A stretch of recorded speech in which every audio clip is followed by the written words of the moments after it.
안녕하십니까. 오늘은 물류의 목적에 대해서 여러분에게 설명을 드리는 시간을 갖도록 하겠습니다. 굉장히 중요합니다. 물류의 전문가들이나 담당자들이 물류의 목적이 뭔지를 항상 인식하고 달성하도록 노력한다면 물류에 대한 발전이 이루어질 것입니다. 물류의 목적은 아시는 분들도 많이 있을 겁니다. 물류의 목적은 무엇이냐? 물류 비용의 절감과 물류 서비스의 향상을 동시에 달성하는 것. 이게 바로 이제 물류의 목적이 될 것입니다. 물류를 하는 사람들이 단순히 이제 비용만 절감한다고 해서 이게 목적 달성이 아닙니다. 서비스가 엉망이면 안 되겠죠? 그리고 물류의 서비스는 아주 좋아졌는데 물류의 비용이 많이 들어갔다. 이것도 이제 물류의 목적을 제대로 달성하는 게 아닌 것입니다.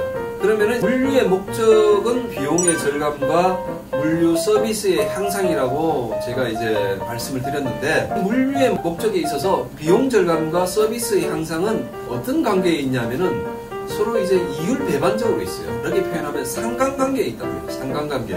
시소라는 게 있는데 이 한쪽을 누르면 한쪽이 올라가고 또 한쪽을 누르면 한쪽이 올라가는 그게 바로 이제 시소의 원리인데, 비용 절감을 하기 위해서 절감을 하면은 서비스가 엉망이 되고, 그리고 또 서비스를 향상하기 위해서 노력하면은 물류 비용이 막 증가를 해버려요. 그렇기 때문에 이게 기업이 정말 물류를 통한 발전을 기할 수가 없는 것입니다. 물류의 목적은 물류 서비스와 물류 비용을 동시에 추구해야 나가야 되는데, 이러기 위해서는 어떻게 해야 되느냐 하면은 바로 투자가 필요하다. 투자. 이 투자란 것은 이제 하나의 어떤 액션이 필요하다는 거예요. 이 액션이 들어감으로 인해서 물류의 서비스와 물류 비용의 절감, 이것이 이제 동시에 이루어진다는 것입니다. 이러한 액션과 투자는 두 가지가 있습니다. 그 뭐냐면은 하나는 비용이 이제 들어가는 액션이 있고 비용이 들어가지 않는 그러한 액션이 있습니다. 비용이 들어가지 않는 액션은 뭐냐? 바로 물류에서 사람의 아이디어와 개선 활동, 이런 것들을 바로 이제 비용이 들지 않는 액션, 투자라고 할 수 있습니다. 그리고 또 우리는 비용이 들어가는 각종 물류 시스템, 전산 시스템, 또 물류 자동화 시스템, 이러한 것들은 바로 비용이 들어가는 투자가 되겠습니다. 비용이 들어가지 않는 인간의 지혜와 아이디어, 이것만으로 물류의 비용도 절감되고 또 물류의 서비스도 향상되는 그러한 것을 한 가지 설명을 드리겠습니다. 제가 얼마 전에 이 책을 발간을 했는데, 이것을 제가 지인들과 몇몇 분들에게 이제 택배로 이제 보내주게 되었습니다. 그때 이제 제가 우체국에서 이 택배 박스를 사서 보내게 되었는데, 20년, 30년 전에는 다 이 박스에 의해서 제품을 배송했습니다. 박스로 이제 배송을 할 때에 기업에서 포장비를 좀 절감을 해야 되겠다. 포장비를 절감하기 위해서는 단순히 생각하면 좀 두께를 좀 얇게 하면은 이 포장 비용이 절감이 됩니다. 두께를 얇게 해서 포장비가 절감이 되었는데 어떤 현상이 생기겠습니까? 박스가 얇아가지고 가다가 이제 박스가 이제 찌그러지거나 부품까지 망가지는 현상이 있을 수 있습니다. 그래 되면은 결국은 포장비는 절감이 되었는데 물류 서비스는 떨어지는 그런 현상이 생깁니다. 기업에서는 또 물건의 제품 서비스를 향상하기 위해서 이 박스를 보다 더 두껍게 만들었다고 생각합시다. 이 보다 더 두껍게 만들면은 어떤 현상이 생기느냐? 받는 사람 입장에서는 박스가 두꺼우니까 제품이 손상 없이 잘 전달이 되겠죠. 그렇지만은 박스 비용이 이제 올라가게 됩니다. 그러면 이제 물류 비용이 상승되는 겁니다. 서로 물류비와 물류 서비스가 이율 배반적으로 존재하고 있다는 것입니다. 박스의 상태에서는 물류 비용을 절감하려니까 물류 서비스가 떨어지고, 물류 서비스를 향상시키려니까 물류 비용이 올라가는 이율 배반적인 이런 현상이 생깁니다. 이 상태에서는 이제 물류의 목적을 달성할 수 없습니다. 그래서 이제 어느 날 누군가가 이제 아이디어를 냈습니다. 박스의 차원에서 벗어나서 이 에어캡이라는 것을 이제 누군가가 개발을 하게 됐습니다. 이 에어캡은 제품을 배송할 수 있는 어떤 박스의 역할도 하지만 또 이 에어캡 기능이 있어서 제품을 상하지 않기도 합니다. 팩을 여기에다 넣고 여기에 이제 딱 누르면은 바로 테이프 붙인 것 같은 그런 기능까지 됩니다. 물류의 목적이라는 관점에서 생각을 해보면 박스에 비해서 이 에어캡은 비용이 3분의 1로 절감이 돼요. 테이프 비용 포함해서 600원 정도가 들어가는데 이것은 200원이면 끝납니다.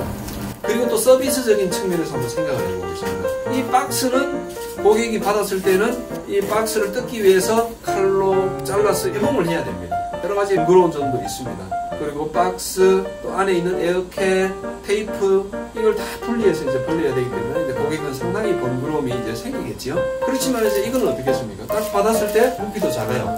그럼 이거는 딱 요거 하나만 비닐에 버리면 됩니다. 그럼 아주 고객은 만족하게 책을 받을 수 있다는 거죠. 또 박스보다 훨씬 더 서비스는 좋고 물류센터 입장에서는 이제 비용도 3배가 절감이 된다는 거죠. 비용 들지 않고 아이디어를 내므로 인해서 물류의 목적인 물류 비용도 절감하고 물류 서비스도 향상하는 그러한 사례가 되겠습니다. 그 다음에는 비용을 투자해서 물류 서비스의 향상을 할 수 있는 그러한 부분에 대해서 제가 한번 설명을 드려보겠습니다. 우리가 물류센터에서 가장 많은 비용이 들어가는 곳이 어디냐면은 바로 피킹 파트가 되겠습니다. 고객으로부터 주문 들어온 것을 피킹하는 그런 업무에 가장 많은 사람이 들어가는데, 여기에 약 1억 원을 들여서 피킹 자동화 시스템을 이제 도입을 했다고 이제 가정을 합시다. 성공적으로 도입되어서 약 3년간에 걸쳐서 1억을 투자했지만은 인건비로 약 3억을 건질 수 있다. 이래 됐을 때는 비용이 절감이 되겠죠. 피킹 자동화 시스템을 통해서 했을 때는 사람이 주문서에 의해서 피킹했을 때보다 약 10배 이상의 정확도가 향상이 돼요. 피킹한 물건을 받는 고객들은 어떻습니까? 내가 주문한 물건이 정확하게 오니까 만족하겠죠. 이와 같이 1억이라는 피킹 자동 시스템을 도입을 했지만은 기업으로서는 3년에 있어서 투자 대비 3배의 비용 절감이 이루어지고 물류 서비스적인 측면에서는 제품의 정확도가 10배 이상 상승이 된다는 거예요. 비용을 들여서 물류 비용과 서비스를 동시에 달성하는 그러한 사례를 제가 설명을 드렸습니다. 물류의 목적은 무엇이냐? 바로 어떠한 행동을 통해서 기업이 물류의 비용과 물류의 서비스를 동시에 달성해 나가는 것, 이게 바로 물류의 목적이 되겠습니다. 우리가 추구하는 이러한 물류의 목적은 과거부터 한순간도 변함없이 지금까지 이루어지고 있습니다. 물류를 하고 있는 기업인이라고 한다면, 물류인이라고 한다면 변함없이 항상 이 물류의 목적은 추구되어야 돼요. 이걸 다시 제가 설명을 드리자면, 물류의 목적은 우리 인간의 지혜가 발전하듯이 물류의 개선도 항상 변함없이 일어나고 있는 것입니다. 그와 같이 우리가 추구하는 물류의 목적은 시대의 어떤 발전된 문명에 의해서 날마다 그 목적을 향해서 우리는 계속 나아가야 되는 것이 바로 우리 물류인이 추구해서 나가야 될 하나의 방향이 되겠습니다. 항상 우리는 물류의 목적을 정확히 인식하고 날마다 내가 속한 기업의 물류 비용의 절감과 또 고객을 향한 물류 서비스의 향상, 이것을 향해서 나아가는 우리 물류인이 되었으면 좋겠습니다. 오늘은 물류의 목적에 대해서 여러분들에게 설명을 드렸습니다. 감사합니다. 구독, 좋아요 꼭 눌러주시면 감사하겠습니다.